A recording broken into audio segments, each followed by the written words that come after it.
What's up, ladies and gentlemen? This is Colbert Tech Repair, where you get everything tech, news, gaming, and nerd related. And today I'm going to try to teach you how to recover data on your hard drive whenever it dies. So, you're busy working on your computer and you need to access documents on an external hard drive. You connect it and nothing happens. The hard drive is not working. Now, there are some things you can try to do before you try calling a data recovery company. Now, data loss is caused by a number of factors, but there are two most common. The first and easiest is software related, where you accidentally deleted a file or folder, or somebody you know has, like your brother or sister or grandma, grandpa, whoever, and they deleted it. It's gone from the recycle bin, and you can't figure out how to do it, or you formatted the wrong drive. Now, in order to save this, you need to do some software. There's software you can run. You can plug in the hard drive to another computer and make sure it's not the main drive.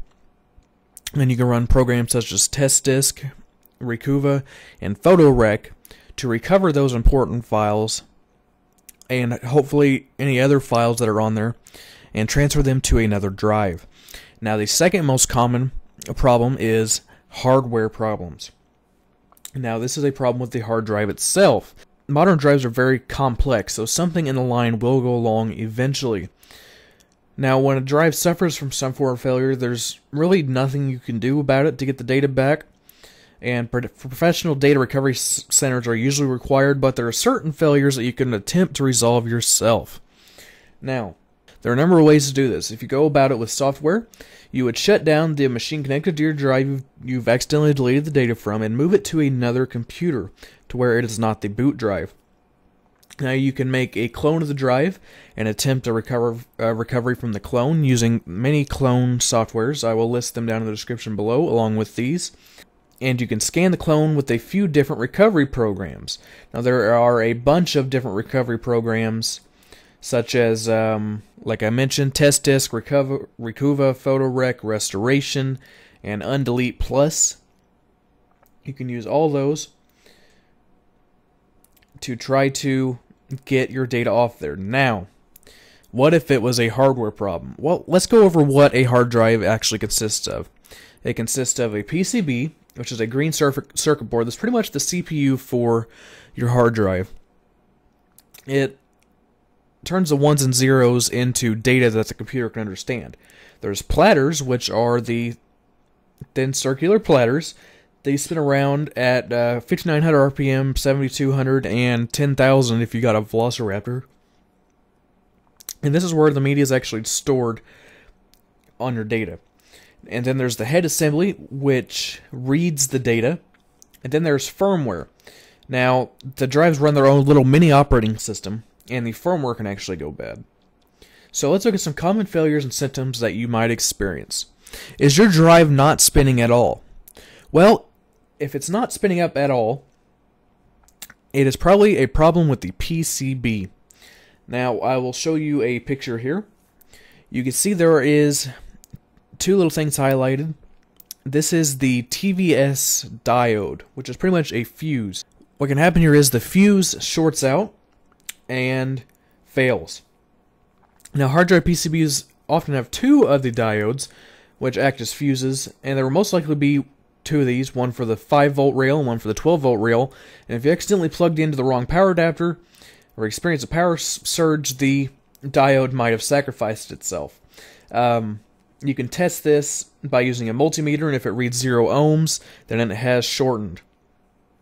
These also usually have a burnt smell or might have burn damage. So if you find that it is a shortened diode, and the rest of the PCB components are okay, then simply removing the shortened diode is enough to bring the drive back to life. So, you could try that route.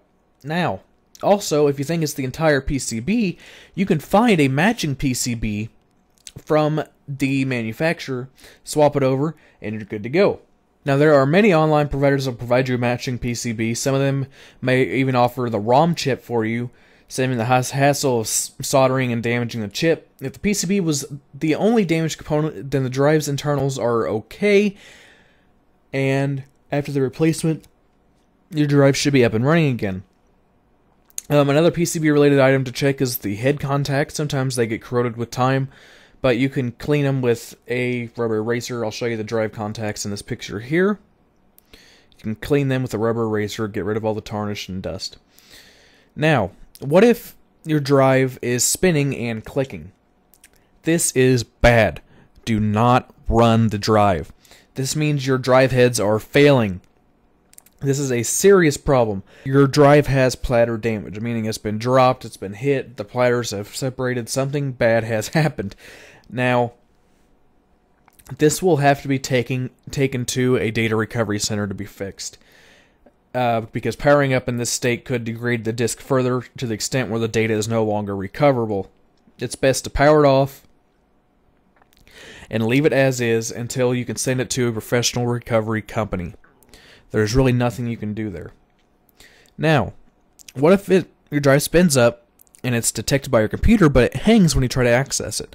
Well, this means you probably have some bad sectors on the drive. Now, if you want to try to get to the information yourself, you could run a program called DD Rescue, which is a Linux application, and it can skip the bad areas of the drive and image the disk in reverse as a software image. So you should be able to get some data off of it. Now, what if your drive beeps? Well, your drive's not supposed to beep whenever you turn on your computer. The beeping sound is usually the motor trying to spin up and the drive failing to do so. This can be caused by two things, which are both serious mechanical failures. The first one is stiction, which is really what it sounds like. The platters stick together. The second is the drive head does not part correctly. Now, these will have to both be done at a lab. You cannot do these by yourself. So if your drive beeps or is clicking, for sure you need to send it off to a data recovery center. You cannot repair them yourself without risking a lot of damage. Now, finally, what if your drive sounds normal and it's not detected, or it's detected as the wrong capacity? Well, this is probably a firmware issue. Now, on older hard drives, this would be a simple fix. You could fix the firmware yourself. But on newer drives, there's nothing the end user can really do but to send your drive in for help, because you can't change the firmware yourself. So overall, there are a few instances where you can attempt to recover your own data. Like if you accidentally deleted your own data, you could go the PCB route if you feel comfortable tinkering, if it won't even power up.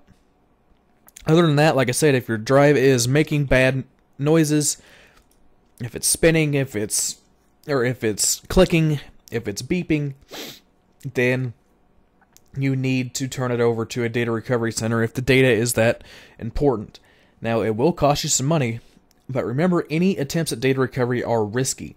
So if the data is important, take it directly to professionals. And there is one last resort that people use. If the drive powers on, but you cannot get the data to it, try sticking the drive in the freezer for a couple hours. It could be that whenever the drive gets hot, that's when it starts to fail. So if you can boot up into the computer fast enough then you might just be able to get to some of the information. Alright guys, this has been Tanklebear Cobra Tech Repair with this, well, rather long tech tip. I'm sorry I don't really have much visually for you to look at here, but there's really not much I could have done visually for you to look at here. If you liked, give it a like. If you didn't, feel free to give it a dislike. If you have any questions or comments about this video or any others, please feel free to leave a comment down in the comments section down below. If you haven't yet, please check out my Patreon campaign. Any donation you can make can really help support the channel and get you some good review products, some better giveaways, anything to help the channel. You can find me here on YouTube. You can find me on Twitter at Tanklebear92, and you can find me on Facebook at facebook.com/CobraTechRepair. See you guys next time.